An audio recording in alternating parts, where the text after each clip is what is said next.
अस्सलाम वालेकुम एवरीवन। उम्मीद है कि आप सब ठीक होंगे और अल्हम्दुलिल्लाह मैं भी बिल्कुल ठीक ठाक और उम्मीद है कि आप सब भी ठीक होंगे। आपका कोई भी क्वेश्चन हो, सवाल हो, ठीक है, किसी भी चीज़ के बारे में, किसी भी सब्जेक्ट के बारे में, सो आप कमेंट कर सकते हैं। मैं कुछ दिनों के लिए फ्री हूँ, ठीक है। वक्त मिला है सो मैं लाजमी रिप्लाई करूँगा। अच्छा जी, आज के इस लेक्चर में हम इंग्लिश की टेस्ट हल करेंगे, ठीक है, for JST junior science teacher और इंटरमीडिएट कैटेगरी टेस्ट। और याद रखें इंग्लिश के आपके 20 MCQs आते हैं IBA के टेस्ट में। सो इसको आप लाजमी पढ़ा करें, समझा करें, ठीक है। ये टेस्ट आई थिंक एक मॉक टेस्ट है। सो इसको हल करते हैं और इसमें जितने भी IBA के क्वेश्चंस पूछे जाते हैं जैसे कि reading and comprehension, synonyms, antonyms, error detection वगैरह वगैरह, ठीक है। आपका जो भी क्वेश्चन हो, ठीक है, किसी भी चीज़ के बारे में आप लाजमी पूछा करें मुझसे। इंशाल्लाह मैं लाजमी आपको जवाब दूंगा। सो आइए इस टेस्ट को अब हल करते हैं एक कॉन्सेप्चुअल अप्रोच के साथ। So let's start solving this test of English. So part one English, 20 questions हैं, ठीक है। सबसे पहले रीडिंग एंड कॉम्प्रिहेंशन हमारे पास है जो कि बहुत इंपॉर्टेंट है, ठीक है। सो हमारे पास बेसिकली पैराग्राफ एक बहुत ही इम्पोर्टेंट नॉलेजेबल इंफॉर्मेटिव पैराग्राफ हमारे पास मिला हुआ है। सो इसको हम पढ़ लेते हैं। सबसे पहले आप रीडिंग करते हैं, ठीक है। एक क्विक रीडिंग लाजमी किया करें जब भी रीडिंग एंड कॉम्प्रिहेंशन का पोर्शन आप हल कर रहे हैं।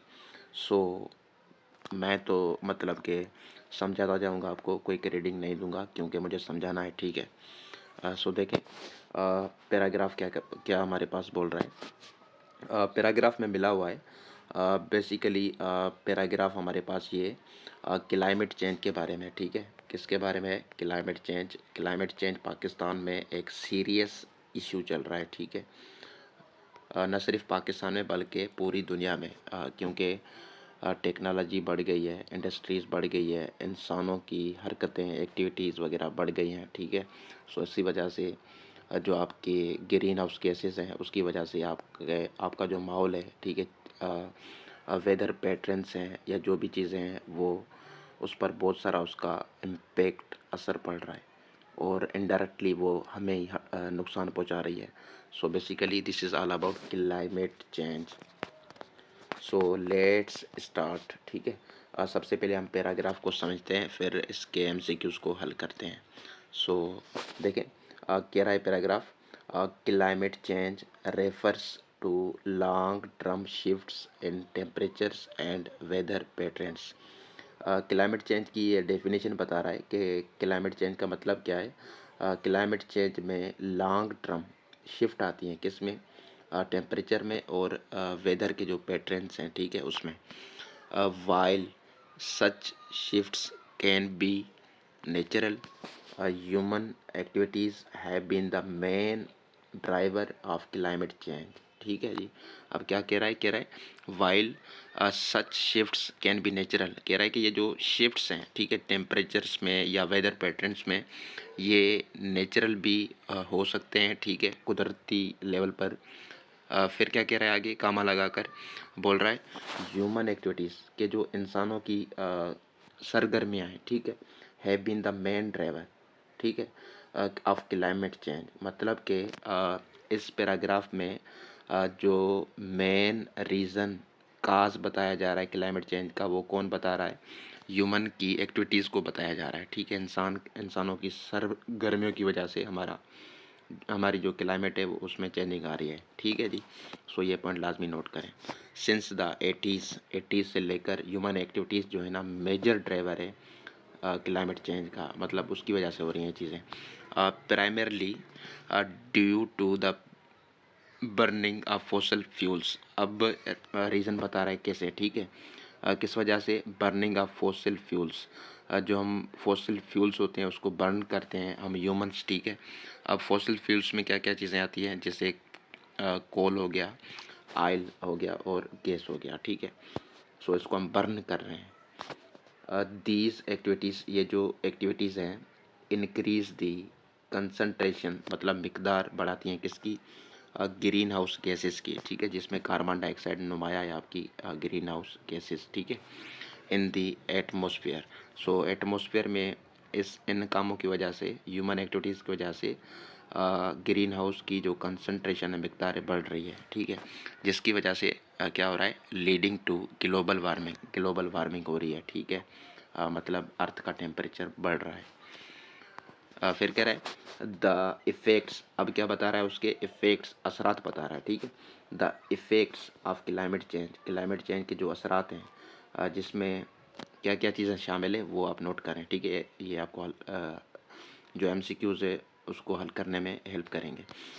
क्लाइमेट चेंज इंक्लूड, क्या होता है इसके असरात क्लाइमेट चेंज के, ग्लोबल वार्मिंग के, ठीक है, राइजिंग सी लेवल्स, सी की जो लेवल्स है वो राइज हो रही है, मोर एक्सट्रीम वेदर इवेंट्स, ठीक है, वो हो रहे हैं, और क्या हो रही है, डिसरप्शंस हो रही हैं किसमें, इकोसिस्टम्स में, ठीक है, डिसरप्शन मतलब खलल डालना या कहते हैं कि मुदाखलत करना, ठीक है, इकोसिस्टम में डिसरप्शंस हो रही हैं, और किस में हो रही हैं, बायोडिवर्सिटी में, ठीक है, उसमें हो रही हैं। एड्रेसिंग, अब मतलब कि क्या बता रहा है, हल बता रहा है, ठीक है, एड्रेसिंग क्लाइमेट चेंज, इस मसले को हल करने के लिए, ठीक है, requires coordinated efforts at both global and local levels. कह रहा है कि इस क्लाइमेट चेंज के इशू को हल करने के लिए हमें कोऑर्डिनेटेड एफर्ट्स मतलब एक साथ ताउन वाली एफर्ट्स और चाहिए, दुनिया के लेवल पर भी और मकामी लेवल पर भी, including the reduction of emission, ठीक है, जो एमिशन होती हैं ग्रीन हाउस गैसेस की, उसको रोकना चाहिए, यूज़ ऑफ रीन्यूएबल एनर्जी, उसको भी देखना चाहिए, and adaptation of sustainable practices, ठीक है, हमें पायदार अमल करने होंगे तभी ये मसला हल होगा, ठीक है जी, ये हमारे पास। अच्छा जी, पैराग्राफ को रीड करने के बाद अब हम चलते हैं फटाफट MCQs कॉल करते हैं इस पैराग्राफ की मदद से। सो हमारे पास पहला जो MCQs है वो है, what is the primary cause of climate change in recent centuries. बोल रहा है रिसेंट सेंचुरीज में क्लाइमेट चेंज का सबसे बुनियादी काज क्या है। ऑप्शन है हमारे पास है वोल्केनिक इरप्शंस, ऑप्शन बी है ह्यूमन एक्टिविटीज़, ऑप्शन सी है सोलर फ्लेयर्स, ऑप्शन डी है ओशियन करंट्स। सो इस पैराग्राफ के अकॉर्डिंग क्या है प्राइमरी काज क्लाइमेट चेंज का रिसेंट सेंचुरीज में, वो जो मेन ड्राइवर कह रहा था, ठीक है, वो किसको बोल रहा था, ह्यूमन एक्टिविटीज़ को, ठीक है। सो ऑप्शन बी यहाँ पर करेक्ट है according to the context, okay जी। उसके बाद हमारे पास नेक्स्ट MCQs है, which of the following is a consequence of climate change, ठीक है, नीचे दिए गए ऑप्शंस में से क्लाइमेट चेंज का कॉन्सिक्वेंस क्या है, मतलब कि नतीजा क्या है, ठीक है, कॉन्सिक्वेंस बोलते हैं नतीजा। सो ऑप्शन ए हमारे पास है डिक्रीज्ड ग्लोबल टेम्परेचर्स, सो ये गलत है, ठीक है। ऑप्शन बी है स्टेबलाइज्ड वेदर पैटर्न्स, सो ये भी नहीं है, ठीक है। ऑप्शन सी हमारे पास है rising sea levels, option D हमारे पास है रेड्यूस्ड बायोडिवर्सिटी प्रोटेक्शन। सो यहाँ पर according to the context consequence क्या था, नतीजा क्या था, इफेक्ट्स क्या था, सो ये था, ये देखें, ठीक है, राइजिंग सी लेवल्स। सो यहाँ पर ऑप्शन सी करेक्ट है आपका, ठीक है। उसके बाद तीसरे नंबर पर MCQs है, what do human activities mainly release that contributes to global warming, कि ह्यूमन एक्टिविटीज़ जो है, ठीक है, वो क्या रिलीज़ करती हैं जो कि कंट्रीब्यूट करती है ग्लोबल वार्मिंग, मतलब उसका सबब बनती है। सो सारी सी बात है, ऑप्शन है आप हमारे पास है क्लीन एनर्जी, सो ये नहीं होगा, ऑप्शन बी है ऑक्सीजन, ये भी नहीं होगा, ऑप्शन सी है ग्रीन हाउस गैसेस, सो ये ऑप्शन करेक्ट है ग्रीन हाउस गैसेस, जिसमें आपकी कार्बन डाइऑक्साइड ज़्यादा अमाउंट में होती है, ठीक है जी। उसके बाद हमारे पास फोर्थ नंबर पर है, how can climate change be addressed effectively, climate change को हम किस तरह इफ़ेक्टिवली एड्रेस कर सकते हैं, इसको हल कर सकते हैं। Option A by cutting down more forests, ये गलत है। ऑप्शन बी है by reducing fossil fuels usage and promoting sustainability, option B है बाय, ऑप्शन सी है by banning all industrial work, option D है by increasing green house gas production. So यहाँ पर जो करेक्ट ऑप्शन है क्या है, ऑप्शन नंबर बी है आपका, ठीक है, by reducing fossil fuel usage, इसको हमें कम करना होगा और प्रोमोट करनी होगी सस्टेनेबिलिटी, ठीक है, अल्टरनेटिव तरीके अपनाने होंगे हमें। उसके बाद हमारे पास नेक्स्ट एमसीक्यू है जी 5, what is the tone of paragraph, paragraph की टोन क्या है, टोन लहजा, ठीक है। Option A humorous, option B है descriptive and informative, option C है हमारे पास है सार्केस्टिक, ऑप्शन डी है नैरेटिव, ठीक है। सो यहाँ पर बेसिकली डिस्क्रिप्टिव पैराग्राफ है ये और इन्फॉर्मेशन भी दे रहा है, ठीक है, क्लाइमेट चेंज के बारे में। सो बी ऑप्शन यहाँ पर करेक्ट होगा। उसके बाद 6 नंबर पर है जी एम्बिगुअस, ठीक है। Ambiguous most nearly means, ambiguous का मतलब होता है जो चीज़ वाजे ना हो, क्लियर ना हो, ठीक है। सो इसका मतलब ये होता है वेग्यू, ठीक है। ऑप्शन बी यहाँ पर करेक्ट है, वेग्यू। उसके बाद है यूबेक्विटिस, यूबेक्विटिस मोस्ट नियरली मीन्स, यूबेक्विटिस क्विटिस का मतलब होता है जो जो चीज़ हर जगह मौजूद हो, ठीक है, everywhere, present everywhere. So option B यहाँ पर करेक्ट है, एवरीवेयर। उसके बाद हमारे पास है जी फ्रूगल, ठीक है। Frugal most nearly means, frugal का मतलब क्या होता है जो कुफ़ायत शुआरी होता है, ठीक है, मतलब कि क्या करता है बचत करता है, ठीक है, एक्स्ट्रा पैसे लुटाता नहीं है। सो फ्रूगल का यही मतलब होता है। सो इसका मतलब क्या है, ऑप्शन ए है वेस्टफुल, सो ये नहीं होगा। ऑप्शन बी है एक्सपेंसिव, ये भी नहीं होगा। ऑप्शन सी है थ्रिफ्टी, सो थ्रिफ्टी होगा इसका, ठीक है। और इसको आप बोल सकते हैं इकोनॉमिकल, ठीक है, इकोनॉमिकल भी बोल सकते हैं। इकोनॉमिकल जो बंदा होता है वो भी क्या होता है, वो भी हमारे पास होता है फ्रूगल होता है, ठीक है। उसके बाद हमारे पास है जी reluctant, reluctant most nearly means, so reluctant मतलब जो हिचकिचाए, ठीक है, हेजिटेंट, ऑप्शन बी यहाँ पर करेक्ट है। उसके बाद है जी 10th नंबर एमसीक्यूज, बोल रहा है एंटोनियम ऑफ बेनेवलेंट, ठीक है। बेनेवलेंट का मतलब होता है मेहरबान, ठीक है। सो इसका एंटोनियम जिद पूछ रहा है। ऑप्शन ए काइंड, काइंड नहीं होगा, ठीक है। ऑप्शन बी है केरोल, ठीक है, ऑप्शन बी यहाँ पर करेक्ट है। सो केरोल का मतलब क्या होता है जालिम, ठीक है, बी यहाँ पर करेक्ट है। उसके बाद हमारे पास है जी 1 मिनट। उसके बाद 11 नंबर पर है एंटोनियम ऑफ ऑप्टिमिस्टिक, ऑप्टिमिस्टिक मतलब जो बुरोमीदी वाला बंदा हो, ठीक है। Option A confident, option B है चीयरफुल, ऑप्शन सी है डाउटफुल, ऑप्शन डी है पेसिमिस्टिक। सो इसका एंटोनियम क्या है ऑप्टिमिस्टिक का, पेसिमिस्टिक, मतलब कि जो बंदा हर चीज़ को नेगेटिव वे में देखता है उसको बोलते हैं पेसिमिस्टिक। उसके बाद है ईडियम 12 नंबर पर beat around the bush, beat around the bush means, इसका मतलब क्या होता है। So beat around the bush का मतलब ये है कि जो बंदा काम की बात ना करे, इधर उधर बातों को करे, ठीक है, उसको बोलते हैं beat around the bush. So option A यहाँ पर करेक्ट होगा, to avoid the main topic.